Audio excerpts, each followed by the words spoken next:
അപ്പോൾ ഇന്നത്തെ special instant പുട്ടുപൊടി ഉപയോഗിച്ച് തരിക്കഞ്ഞി ഉണ്ടാക്കാം. അതിനായി ഒരു പാൻ അടുപ്പത്ത് വെച്ചിട്ടുണ്ട്. ഇതിലേക്ക് ആവശ്യമായ നെയ്യ് ഒഴിച്ചു കൊടുക്കാം.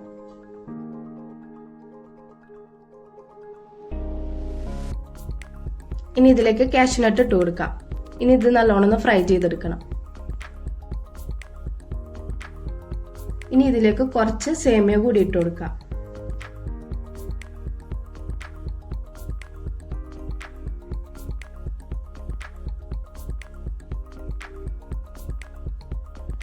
ഇതിവിടെ നല്ലോണം ഫ്രൈ ആയി വന്നിട്ടുണ്ട്. ഇനി ഇതിലേക്ക് 1 ഗ്ലാസ് പാലും 1.5 ഗ്ലാസ് വെള്ളവും കൂടി ഒഴിച്ചു കൊടുക്കാം.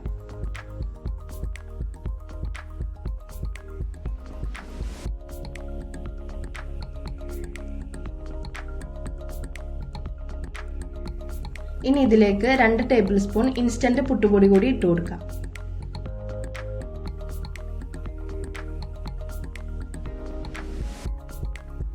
ഇനി ഇത് നല്ലോണം ഒന്ന് തിളക്കുന്നത് വരെ വെയിറ്റ് ചെയ്യാം.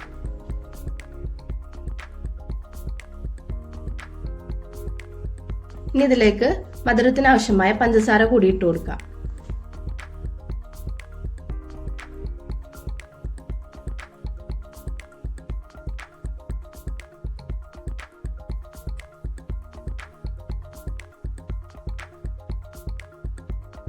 ഇനി ഇതിലേക്ക് ഒരു നുള്ളു ഉപ്പിട്ട് കൊടുക്കാം.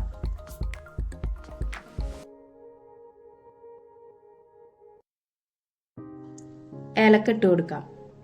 ഇനി ഇത് നല്ലോണം ഒന്ന് കുറുകുന്നത് വരെ വെയിറ്റ് ചെയ്യാം.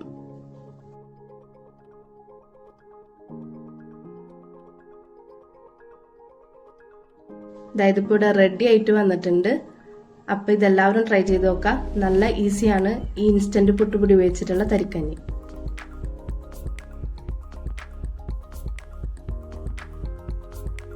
ഇനി ഇത് സെർവ് ചെയ്യാം.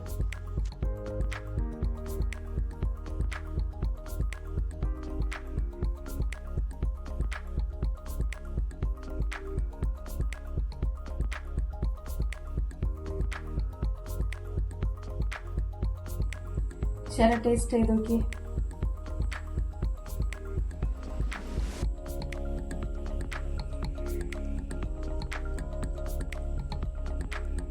കൊള്ളാം. അപ്പോൾ മറ്റൊരു വീഡിയോ ആയിട്ട് വരുന്നത് വരെ ബൈ.